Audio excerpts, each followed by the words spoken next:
இந்த ப்ராப்பர்ட்டிக்குள்ளே நீங்கள் வரப்போ இதை ஒட்டி நிறைய விஷயங்கள் உங்களுக்கு தோண்டிகிட்டே இருக்கும். ஆமாம். அப்போ மீண்டும் இங்கே இருக்கும்போது அந்த டைமில் எங்கள் பொலிட்டிக்கலி எங்கள் அப்பாவையும் அரெஸ்ட் பண்ணியிருந்தாங்க. ஒரு டைமில் எங்கள் அம்மாவையும் அரெஸ்ட் பண்ணாங்க. We face lot of issues, not only this. அப்போ அப்பாவும் இல்லை அம்மாவும் இல்லை. அப்போ வந்து இண்டிவிஜுவலாக நம்ம சில பிஸ்னஸ் கால்ஸில் எடுக்கிறதோ டிசிஷன் எடுக்கிறதுலாம் வந்து உண்மையாகவே ஒரு மோஸ்ட் சேலஞ்சிங்காக தான். சேலஞ்சிங்கான. ஆமாம் ஆமாம் ஆமாம். நான் இதை கேட்கணும்னு நினச்சேன் சார். காலையிலேருந்து எனக்கு இது தோண்டிக்கிட்டே இருந்துச்சு. வெளியிலேருந்து உங்களை பார்க்குறப்ப எவ்வளோ வியப்பாக இருக்கும், உள்ளுக்குள்ள இருக்கிறவங்களுக்கு அதை தக்க வச்சுக்கிறதுக்கான போராட்டங்கிறது ரொம்ப பெருசு. அவ்வளோ விமர்சனங்கள் வரும், அவ்வளோ சேலஞ்சஸ் வரும், அவ்வளோ காம்படிஷன் இருக்குது.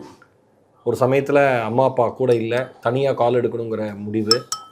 இதுக்கு நடுவில் உங்களுக்கு எப்பயுமே இந்த பாலிடிக்ஸ் பற்றி ஒரு சின்ன ஒரு அவேர்னஸ் இருந்திருக்கு. நீங்கள் அதை நோக்கியே பயணம் பண்ணிகிட்டே இருந்திருக்கீங்க. அது எதனால் சார் அந்த ஆர்வம்?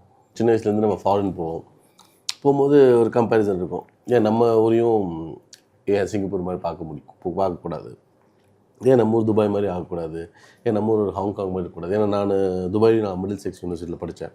எல்லாம் குயிக் டைமில் பார்த்து நான் படிச்சிருக்கும் போது புர்ஜ் கலிஃபா கட்டிகிட்டு இருந்தாங்க. அங்கே இருக்க ஒரு ஷேக் முகமதோட விஷன் வந்து he wants to be number 1 in the world. வேறு சிம்பிள் அவ்வளோ. ஆனால் வித்தின் 10 to 20 years அதை ட்ரான்ஸ்ஃபர் பண்ணி காட்டினார். ஸோ இன்னும் அந்தளவுக்கு ஹி ஹேட் தட் ட்ரீம். அது ஒன்ஸ் அந்த ட்ரீம் அண்ட் விஷன், ஒன்ஸ் அந்த விஷன் இன்டென்ஷன் வந்துட்டாலே அது நம்மளுக்கு அதை சுற்றி எல்லாமே அமையும். உண்மை சார். அப்படி இருந்தும் அப்போ கஷ்டமும் எல்லாத்துக்கும் வரதான் செய்யும். ஃபார் எக்ஸாம்பிள் நம்ம இந்த புர்ஜ் கலிஃபா அந்த பில்டிங் கட்டிகிட்டு இருக்கும்போது அவங்க ரெஸ்ட்ரிக்ஷன் வந்தது. ரெஸ்ட்ரிக்ஷன் வந்து நிறைய பேர் வேலையை விட்டு போனாங்க. நிறைய கார்ஸ் எல்லாம் அப்படியே ஏர்போர்ட்லேயே விட்டுட்டு போயிட்டாங்க. பில்டிங் அப்படியே பாதியில் கட்டி முடியும் போது அப்போ என்ன பண்ணுறதுன்னு சுற்றி தெரியாமல் இருக்கும்போது அபுதாபி வந்து சப்போர்ட் ஹெல்ப் பண்ணாங்க. அப்போ புர்ஜ் துபாய்னு ஃபஸ்ட்டு அந்த பில்டிங் கட்டிட்டு இருந்தாங்க, வேர்ல்டு டாலஸ்ட் பில்டிங். அதுக்கப்புறம் புர்ஜ் கலிஃபான்னு சொல்லி அவங்க ஃபண்ட் பண்ணியிருக்கோம். ஸோ நமக்கு இன்டென்ஷன் இருந்துட்டால் ஃபண்டிங் வந்து கஷ்டமோ ஏதோ எல்லாத்தையும் தாண்டி வந்துடலாம். பட் நமக்கு பண்ணணும்னு ஒரு விஷன் இருக்கும், இன்டென்ஷன்ஸ் இருக்கும், விஷயம் இருக்கணும், அதுக்கான தீவிரம் இருக்கணும். ஆமாம். அது நம்ம ஊரில் வந்து கொஞ்சம் கம்மியாக இருக்கிற மாதிரி எனக்கு ஒரு ஃபீலிங். ஓகே. நம்ம பிரைம் மினிஸ்டர் மோடிஜி வந்ததுக்கப்புறம் இன்றைக்கி நம்மளோட வேர்ல்டு மேப்பில் நம்ம இருக்கிற இமேஜே மாறிட்டுருக்கு.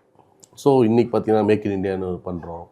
இன்றைக்கி ஏகப்பட்ட விஷயங்கள் வந்து எக்கனாமிக் க்ரோத்தாக இருக்கட்டும், one of the fastest growing நேஷனாக இருக்கும், பர் கேபிட்டா இன்கமாக இருக்கட்டும், பாவர்ட்டி எலிவேஷனாக இருக்கட்டும், ஓவராலாக பார்த்திங்கன்னா நம்மளோட க்ரோத்து. ஸோ எல்லாமே வந்து இன்றைக்கி வேர்ல்டு லீடர்ஸ் நம்மளை பார்க்குற விதமும் இதுக்கு முன்னாடி நம்ம வந்து வேர்ல்டில் நம்மளை பார்த்த விதமும் இன்னைக்கு கம்ப்ளீட்லி மாறி இருக்கு. Is different. ஆமாம். Super sir.